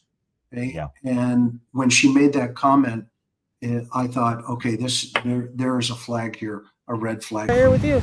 Oh, she wanted to go play with her toys downstairs, Mom. I said, I think none of them, because that's where our room is. That's where her toys are. Okay. And after about a second, I didn't hear nothing down there. I was like, you sure she went downstairs? They're like, yeah, Mom, she went downstairs. Okay. And my boys do not lie to me. So I went around because my stairs,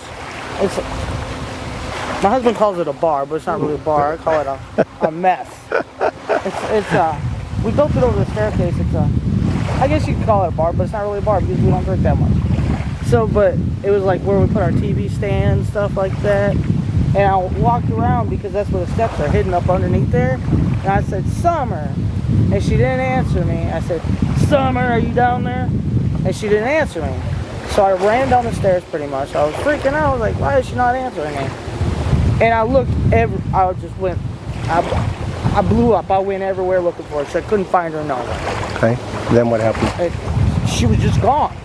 Okay. She was just gone into nowhere.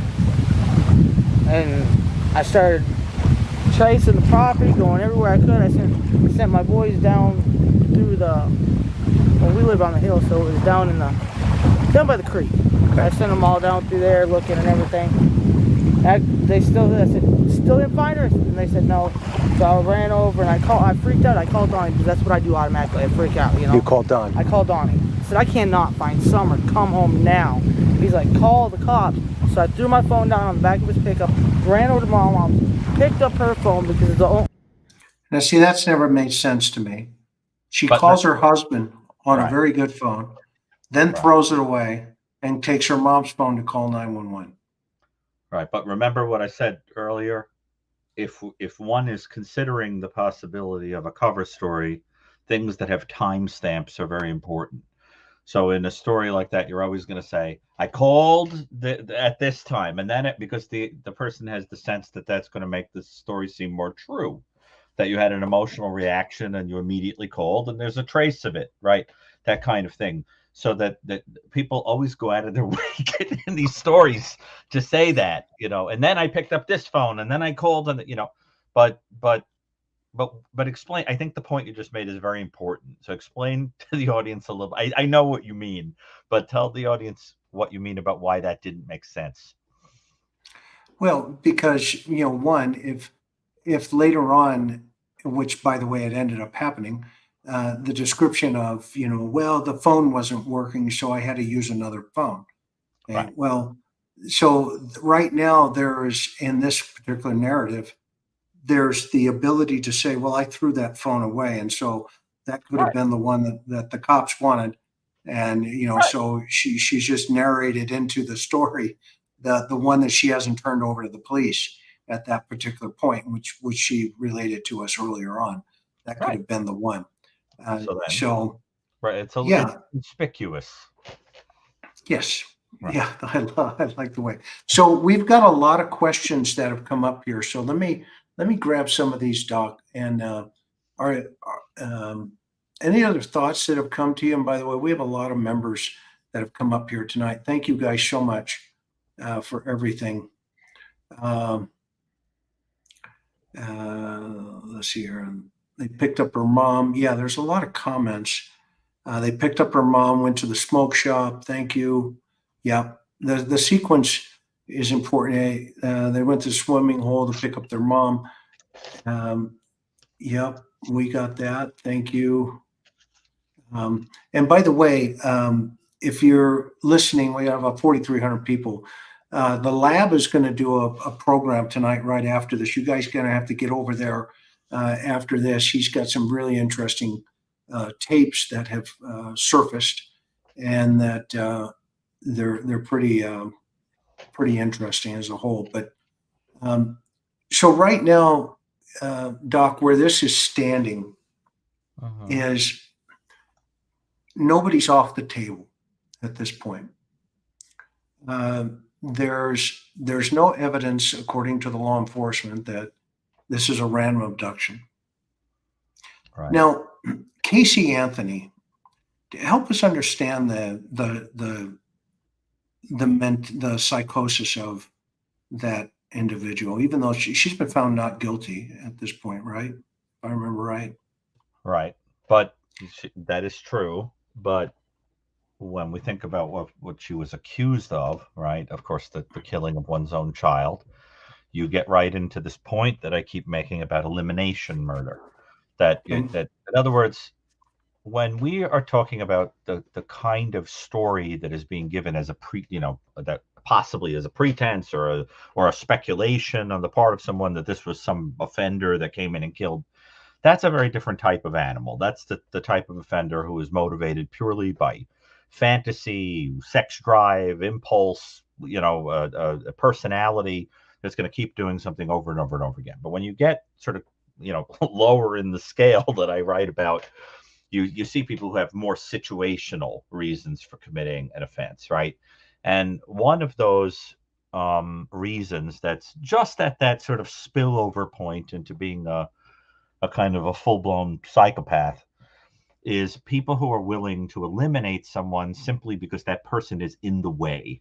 That person is an impediment. It doesn't matter if they're your own kid. If that person is a witness, is an impediment to the freedom of your future, knows too much, has marks on their body that would be incriminating, is keeping you from getting an inheritance. In the case of Susan Smith, keeping you from having a romance, right? You might not have fun. The idea would be that you would eliminate that person, and of course, because you're not a sophisticated offender that has done this repeatedly and learned from experience, you might Google around or something and learn about some basics of how crime operates, and you would cook up a cover story that was sort of ridiculous, and 9 times out of 10, the story is a person with no motive whatsoever wandered in and took this person off, and we never saw them again. They were gobbled up into the darkness. Oh, somebody came in with a gun. They didn't rob anything, nothing. They just decided to kill this person for no reason, and I can't make any sense out of it. And the only reason that the public would even remotely consider the story true is they're unaware of that inside story of what it is that is being concealed, or what it is that would be gained by the elimination of the individual. And this is something that came up as a possible motive in the story of Casey Anthony, that this kid was an impediment that had to go, right? And so that is something that is always in the back of my mind when I hear about these mystery cases where somebody says, must have been an abductor, but there's no evidence of an abductor. Then you start thinking, who would benefit from the elimination of this person, right? And there's only a few reasons why that could happen, right? The person knows too much, right? The person's an impediment to money that you are trying to get. The person's an impediment to a romance. You're sick and tired of taking care of them. Or there's another possibility is that you victimized them yourself and it went too far and something happened to the person, and now you've got to eliminate evidence. So that you start thinking about those possibilities, and if they're true, then it suddenly makes everything that comes out of the mouth of the family very hideous, because it's a kind of a going out of your way to come across as the Brady Bunch, when in fact, the reality on the ground doesn't match that, right? And so, when I look at stories like this, I always keep a completely neutral stance, because it's entirely possible you're dealing with somebody who, honest to God, had their child taken and is devastated. And on the other hand, there's always the possibility that there's not truth to that, and you have to start wondering what really went on in there. I know from the little bit that I read before we had this conversation tonight about this case, I know that parents have been questioned, devices have been taken, sex offenders have also been questioned. In other words, everybody's on the table, so that it sounds like law enforcement wisely and publicly, because this is available all over the internet, are doing the same thing I'm suggesting. Look at it from all those angles and don't eliminate anybody, because nothing's adding up. And I guess what I'm saying is that if you lean toward maybe this is a cover-up story, it makes this whole conversation very disturbing that you just had. If you look at it from the lens of this is somebody who had their child taken from them, it's heartbreaking. So that, I think we have to kind of be neutral in our stance. We can't make an accusation, right. But it is intriguing to think about what would be the gain. There doesn't seem to be a gain. So if it's an elimination thing, what does that leave? That somebody is something's going on in that household where, and something happens to the kid and you got to get rid of them. So that, that's a horrifying thing to contemplate. So I think your thoughts have to go in a few different places. One, the possibility of them being victims themselves. The other possibility being, who knows, let law enforcement sort that out. But I think, Chris, it sounds like when you're having this conversation, you're finding holes in the story that are making you think this sounds like a cover story. Am I reading you correctly? Yeah, no, you're correct. It sounds like, to me, and my opinion has been, I've not left that house yet because there haven't been any other mitigating, factors. And I've watched everything that, other creators have done on YouTube, and I've kind of purposely stayed low. But the parents keep lashing out on YouTube about just their behavior as a whole, and sometimes it's while under the influence of alcohol, sometimes it's stone sober, but there's just too many holes that unfortunately at this point that they've put out into the public arena, into the conversation, and a lot of shifting in relationship to from the original stories to today. and a lot of blaming other people other than potentially them looking in the mirror and saying, okay, yeah, you're right, I did say that, I shouldn't have said that, et cetera, et cetera. And so, but it started early, by the way, within the first 9 days. But are Within the the other first 9 days. kids, the other kids there? The other kids are in their possession, their home?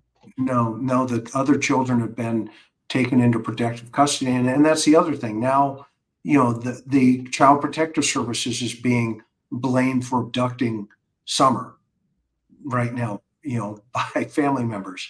What? And it's almost, yeah, exactly. And, I talked to the father, believe it or not, about 2 weeks ago. And I told him, I said, look, by going out there and saying stuff like that is not very, healthy and or correct.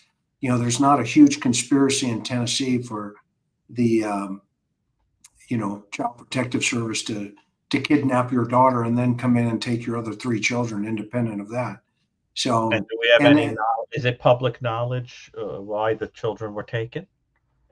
no, they won't talk. The Child Protection Services won't reveal that. But the kids have been out of that home since shortly thereafter Summer's disappearance.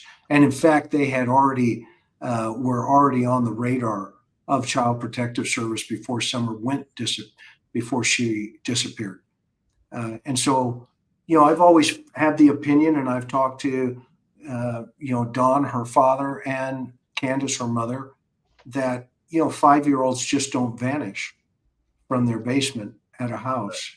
But all the kids, one way or another, are out of the house. Whether it's They're all gone. Yeah, they're all out. Do you remember the great Irish playwright Oscar Wilde wrote a play, The Importance of Being Earnest, and in that story, a woman, Lady Bracknell, is interviewing a guy that wants to marry her daughter, and in the interview, she asks about his parents' whereabouts, and he says that he doesn't know his parents. He's orphaned. He was left in a handbag in the cloakroom of Victoria Station, if I remember correctly. And she says, in this totally ridiculous line, but it's really interesting. It's totally ridiculous line. She says something like, I'm going to misquote it, but something like, to lose one parent, Mr. Worthing, might be considered misfortunate, but to lose both begins to look like carelessness. And of course, the audience cracks up. But then you pause and you think about it. What is Oscar Wilde implying there? That when a person loses one member of the family, that's terrible. 2, terrible. 3, terrible. But when everybody's gone, don't you have to start wondering what you're doing wrong?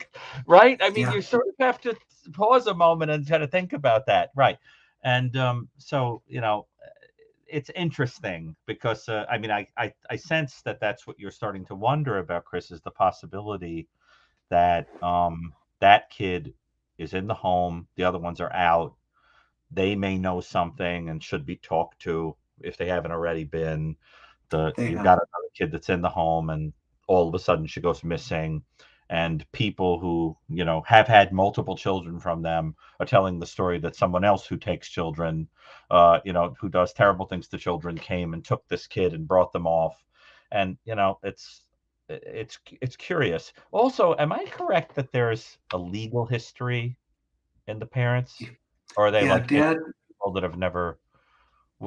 no, both have history. Mom had lost children previous to these children. She has in what way? criminally that she had committed some acts that the children were taken. Also, Dad has a history where he's got he had broken into places and stolen underwear, that kind of thing. And then of course there is he spent multiple years in prison. And it's really interesting because they went on the Dr. Phil show, and he introduces himself as somebody who grew up in the system. And it's so fascinating to hear, that now, the narrative that's been created here has primarily been driven by Dad. It's his narrative. he knew from the day it happened that Summer was missing. But then he adds those caveats in there, right, about seeing her on the resurrection, after the resurrection, and the my biggest fear is her being tortured and that kind of stuff, and you're in a dungeon and that kind of thing, and Pretty it's just like right. I mean, it's pretty specific and early, by the way, long before I ever heard about it. I mean, I went back and watched all the news clips on it, and you can, he's clearly on out in the public, telling the public that, look, this is what I unfortunately feel and think. But then simultaneously, you have this, you know, conversation about, well, I know she was taken, and in the first place he goes to is that shed. So it's really weird, and I think this is one of these things that is perplexing to law enforcement, but it is definitely an open case. And I think what makes it even weirder is when people go over later after this show to go see the lab, Josh over there. He's going to play some tapes about the father who recently said some things about him, and they're very disturbing. To be honest with you, they're pretty disturbing. So if you're just with us tonight, if you've not subscribed to our channel, please hit that subscribe button. If you've not bought Dr. Brucato's book, The New Evil, go to Amazon. You have to pick this book up. It is a fascinating read. He is one of the world's foremost experts on not only, I'll call it psychobabble. I know that's not the appropriate terminology for it, but psychotic versus non-psychotic persons. And he's also, Dr. Brucato is also the author of one of the largest mass murder databases in the world from Columbia University. He actually manages it. And every time I talk to him about some of my old murder cases, he goes, just a minute, let me check my file. And sure enough, my stuff is in there, isn't it? I'm blown away every time I talk to you. It's like, oh yeah, I remember that case. And we're there colleagues. really are people who do that thing, like you see in TV shows where people are cutting out the articles from the newspaper and keeping them for years, but I really do it. I mean, the reason is that I like to create databases that allow me to cross-check cases so that I can determine the likelihood of something or the unlikelihood of something. So like I can go into my cases and I can say, what is the probability of according to news reports, out of the thousands of cases that I have here, of a kidnapping on a dead end? Like that kind of thing. I like to be able to do that because I'm an odds man, so I'm like, shooting. Well, you blew my mind when handicapping you the likelihood with the when in '90 when I had the El Torito situation with the guys, and you were like, oh yeah, here's the victim, and I was like, how in the world how did you know that? And I mean, that was in the operations room 30 here. years ago, and Right. so Yes, but exactly. and also everybody, as you know, Dr. Brucato is not only a good friend, but he's an amazing human being.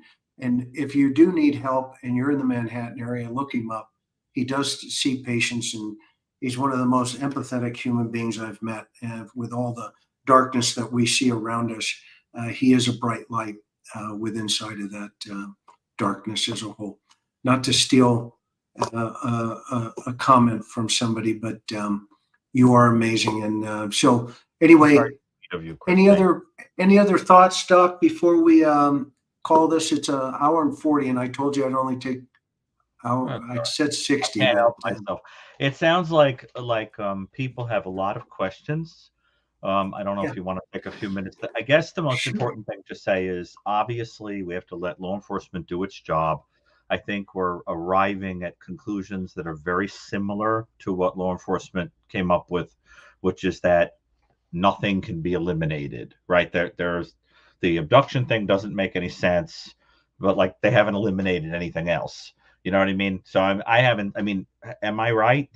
Nobody's been ruled out here. It's all everybody's still on the table, right? And that's why I think we're not just like blindly speculating here.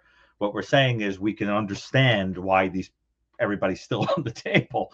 And I think it is a case that really, if you kind of come at it with knowledge of crime, a lot of things just start collapsing rapidly as not making a lot of sense. If you come at it with knowledge of human psychology, a lot of things start to collapse and not make a lot of sense. And to me, the whole thing reeks of that a lot of people know a lot of things that they can't tell, that they're afraid to tell. And so the most important thing for me is anybody who's watching, who's connected in some way or whatever, is I would say, let the truth override your fear and just sort of talk. Don't be afraid to talk to people, because in the long run, the kind of person who would do something like this would not suddenly become a Boy Scout. You would be preventing the person potentially from going on to more awful things. So Miss Kitty is asking a question, Doc. Mhm. I'd love to know what the doc thinks in time with therapy, the children will speak up on history of home life. I cannot obviously speak to what will happen here because I don't know enough about this story. I don't want to speculate about that, but I will say in general terms, one of the interesting things about children is they have a proclivity to protect their family members, their parents, even if terrible things are happening to them, because first of all, those are the people who are responsible for whether you live or die. You develop these kinds of bonds with them.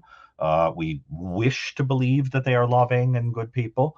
But what happens is that with a skilled interviewer, you start to detect things that sound wrong or sound terrible or whatever, that have been normalized for a child, and sometimes the child will start to slip up or kind of reveal things, and then you can form a bond and say, this is a safe space where you can tell me that, and I'll tell you, and I'll be the one who decides, for you, whether that was a safe thing or a good thing or a bad thing. You don't have to make a judgment, but let me tell you.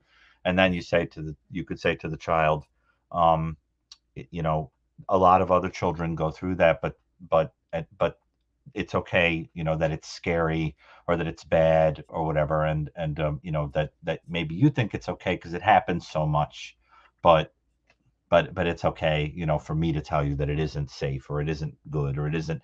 In other words, you've got to make that kind of allegiance, and with time, things do start to come out, and then there's a great relief in revealing. But at first, there does tend to be a protectiveness, and sometimes the child is just afraid that they're going to be hurt by someone.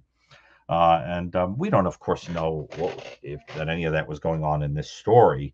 But as a general case, general story, I would say that, yeah, that in my experience does tend to be the way it works, um, because kids form those alliances with the people who care for them, and that happens in the general population too. How many people do we know that had parents that were negligent or cruel to them, and they developed a loving bond with that parent out of fear that if they didn't, they wouldn't have any parents, right?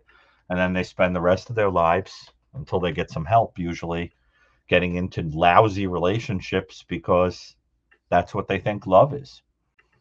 That's what they think it is to be cared about by somebody. So person just keeps getting involved in horrendous relationships or relationship where person doesn't care about you.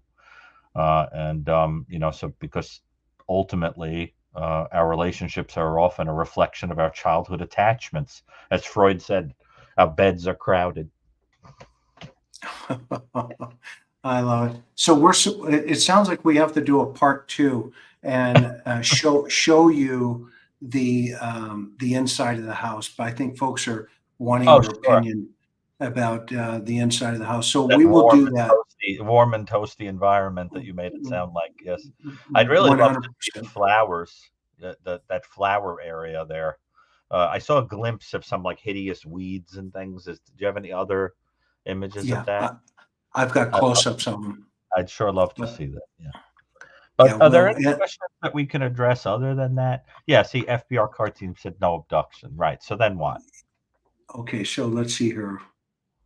Um, I'm looking here.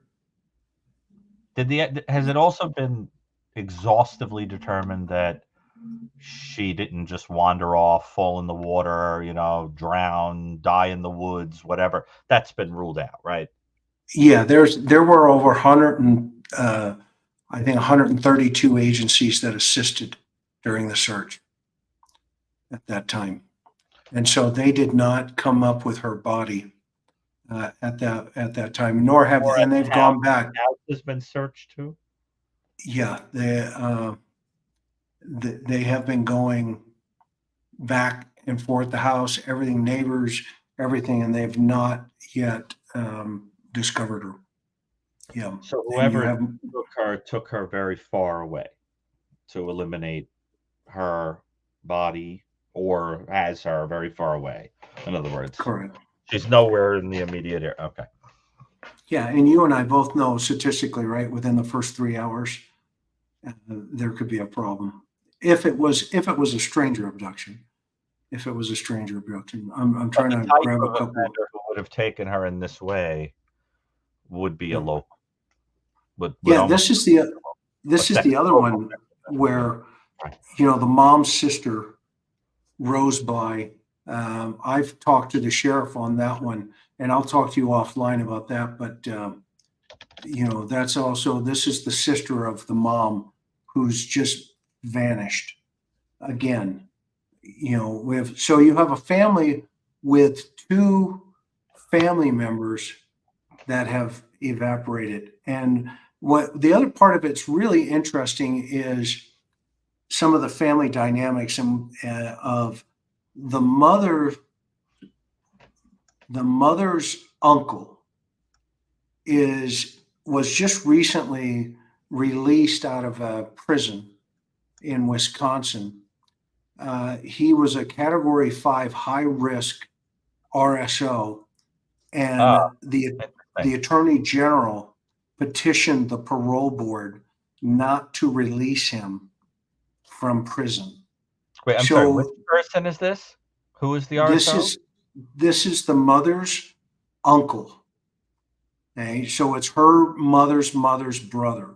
That's interesting. Yeah. And he was released, and now the father's son in another state is also an RSO that has been, in the circle, but they're in another state, so they didn't have access at the time. But as you and I both know, there seems to be a lot more behind the scenes, and this is why it was significant. I didn't share with you also that his stepsisters had come forward with allegations of SA, and that just set everything into another round. So, but we'll talk about that. What's disturbing about what you're saying is that it implies that how do I put this? It implies that the people that would be on either side of the possibilities here, right? Somebody comes and abducts the child, would probably be for sexual reasons. If there was some internal reason why this child isn't here anymore, it sort of makes you wonder if there was a sexual or abuse component there. So the trouble is that no matter how you slice it, you come up with the probability that, this child did not die in her bed, as they say, right? So that or she is not alive somewhere and okay because she was treated with pretty flowers somewhere. The reality is that this is a horrendous story, no matter what turns out to be, and that just kind of breaks your heart. I think you have to kind of pause a moment and realize what we're talking about here. I mean, this is the sweetest little kid. I mean, did you see her on that video? It's like heartbreaking. Yeah, it's crazy, and I think that's why there's still 4,200 people listening at this moment, because she has captured the world, and we're kind of narrowing down here, but this is the phone number to find her, 1-800-TBI-FIND, and there are just so many people that love this child. I don't know, she's grabbed everybody's heartstrings, just almost like a John Bonet situation. I mean, where, of course they had her, and that's going to take a new turn here, hopefully, with the new DNA. And, we've talked about that, behind the scenes. I don't know if people got a chance to watch us on that particular program that Oh, we yeah. did with. There's a lot going on, and so everybody, I can tell everybody, but Gary and Dr. Ann Burgess and Dr. Victor Petreko are doing some analysis with some of the writings from that individual from prison through Boston College and some of their research up there. So it's going to be fascinating to see what they come up with. We're all bated breath waiting for you to, for those results to come out from Ann and et cetera, and see what's going on there. But Right. that said, at least in that case, Chris, you do have something, the garrote, right? That yeah, at least makes sense. It jives with the idea of a sexually sadistic person kind of targeting a child that is not some family member or whatever. I mean, a family member coming up with a cover story about who broke in to kill a kid is not going to put a garrote on their child. That's not what would happen. The whole idea is, what are you doing? Covering for one child? What's that ridiculous story people tell? They were covering for one child that actually killed the other child, whatever. So you go and you put a garrote on what, you're a protective, caring parent protecting one. So you go put a garrote on the other one. I mean, sometimes there is truth to that Judge Judy, axiom. If it doesn't, if it doesn't make sense, it isn't true. Well, there's a little truth to that. That sometimes you kind of have to go, my gut is telling me this doesn't make sense. I did want to ask you, Chris, one question. sure. When you were having that conversation with this poor girl's mother, as someone who has told the audience here that you've experienced the loss of a child, Mhm. did you feel that kind of empathy, that bond that two people who have gone through the same terrible thing feel when they talk to each other?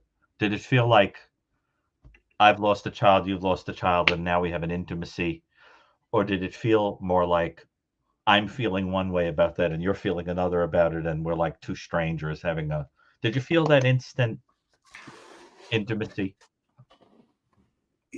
That's a very interesting question because you know me. I do. I've had that pleasure. Yeah, well, but we've had immense conversations, right, about, Oh yeah. just different things. And what was interesting about this, to answer your question, was, you know, I've I've seen parents who are just lost, because of the death of their Exactly. their children. They're just lost. I didn't get that sense with her that day. I got the sense that she's sad, right? But I've seen, the depth of suffering to where it's just it becomes numb and it becomes compartmentalized. I was talking to somebody recently in a church function, and they were telling me, they were sharing about their child, and the loss of the child, and I could sense in that person that they can't make, it's only been 3 years for them, and it just were like scrambled eggs up here still, right? Yeah. And you and I both know, because you sit with people like myself and others, Of course. that you see that immediately, that bond that you're talking about. That's what I'm talking. Because because you don't say anything at that point, right? It's like, what can you say? They're living it, they're going through it. And so that empathy becomes real. That's And right. I felt empathetic towards her. I still do. I Mhm. feel sad towards, the totality of the circumstances for them. But, at the other side of the coin is, what did this child go through, if anything? And how can I help make sense of that? And what's really an interesting dynamic is, you add social media and people beat you up on social media for it. It's just this uncivilized, plethora of these people are doing, this guy's doing this because of, this or that, clicks and likes and all this other garbage. When you know me, in reality, I don't need any of that, zero. Been there, right? And so when I saw them go to social media and start presenting, the story, and then when it wasn't going their way, i.e., those types of individuals started grabbing them, I also had an empathy of like, just tell the truth, whatever it is. If there is a truth there, you need to put it on the table and just let it out, because it's not going to get any better. I think you and I both know that. So I know that was a long answer, but no, I didn't. It's a very important. It's actually a very important question. If you really think about it, right? Because I mean, I guess what I'm trying to get at is that as somebody who has been there, you're, in my mind, a kind of reliable barometer of the depth of a person's grief, and you'd recognize it, right? And like Emily Dickinson, I measure every grief I meet, right? Well, it's just something that I wanted to know about how you felt. I mean, I know as somebody who's gone through loss myself, that when I meet someone who's experienced it, I feel sort of like I'm meeting someone who speaks my language in a foreign market, and we understand each other instantly, right? Everybody's speaking a foreign language and gesticulating and pointing at the map and trying to make sense out of, and then you get someone who just speaks your language and you talk and you get each other, right? And so I think that it's just interesting for me to ask the question of how you reacted when you heard that story, if it matched, if it jived. And it sounds sort of strange. It sounds like somebody talking about someone else's kid. Yeah, you Right. were 100% right. And I mean, here's an example here. That's the one thing I also love about this channel. I mean, we have the ability, and with you, having come on as much as you have, I mean, just your time is, and I mean, we're kind of co-hosting this thing right now, and we're kind of running this lane, and it's great. It's beautiful because you bring such an authentic, dynamic, on a reality to, keeping things real, because you understand, you get it.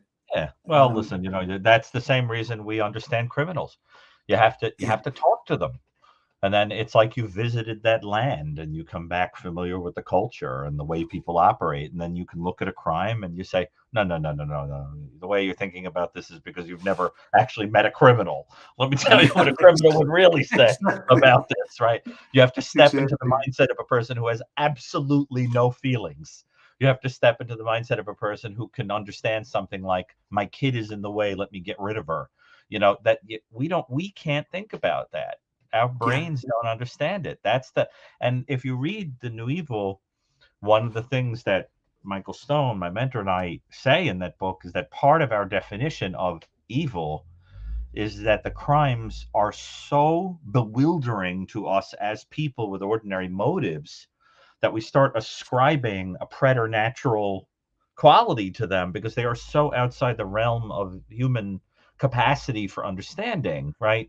So that's where people like me come in, where, I have to explain to people that are trying to understand an offender, like, they're not going to make sense to you because to you, you're thinking, I'm a person with an ordinary, kind of way of relating to people and whatever. And I'm saying, no, you have to try to imagine an offender who would literally lure a person home with kindness, tie them up and mutilate them, and be amused and take pictures of, like, you're not going to get that. And so that I think what I appreciate about appearing with you is that, you are, I don't know, giving us some breadcrumbs all the time that take us back to humanity, but let's remember that what we're really talking about are people who have left humanity at the doorstep and are capable of doing things that are beyond our capacity. And that's what I try to do by coming on shows like this, is to help people understand, like, you're not going to get these people coming at them from your brain. You've got to step into other people's.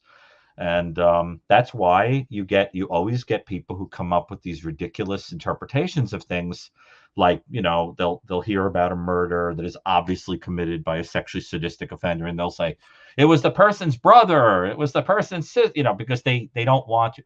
But then at other times, when you have eliminated the presence of an outside intruder who is sexually sadistic, you've got to also be capable of thinking of it the other way. Sometimes it's simpler. Sometimes it's it's right what's under your own nose. So I think this is a fascinating case because it leaves us with morsels on either side that we have to think about, and I think we have to be ready for any possibility, because we are all capable of the most unimaginable things. As Michael Stone always says, we all walk a tightrope that goes from Bundy to Buddha. Unbelievable. And Dr. Stone, you two are just I the love top him. of the.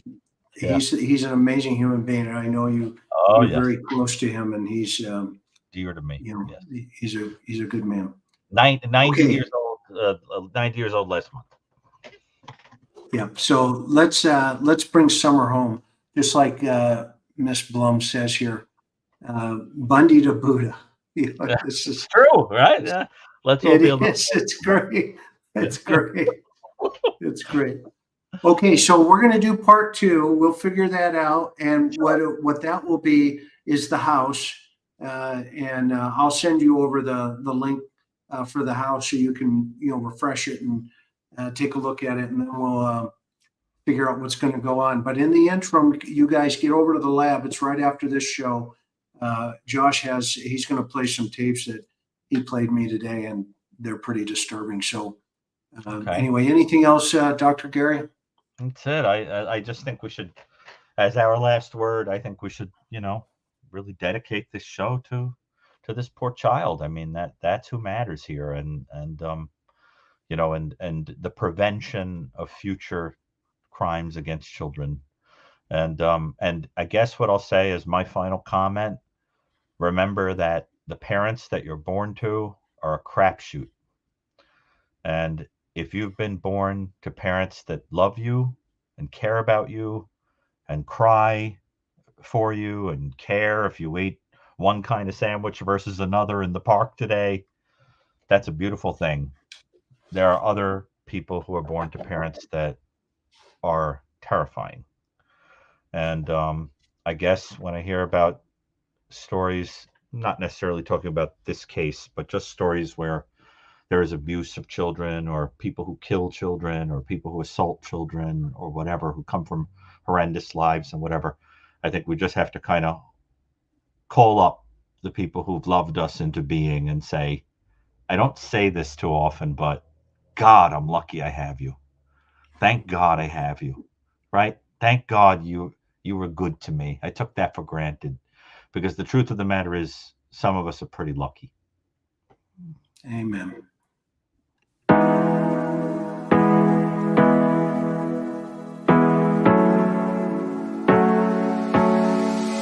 Hard working every day, I'm stressed out 24/7, babe. No timeouts, wish we could fly away. You and I go to our favorite place. Oh yeah, make special memories together. I'll be your company now and forever. I say we fly away, you and me, go to our favorite place. Feeling the sun on my face in Hawaii. With you, Hawaii. With you, Hawaii. With you, Hawaii.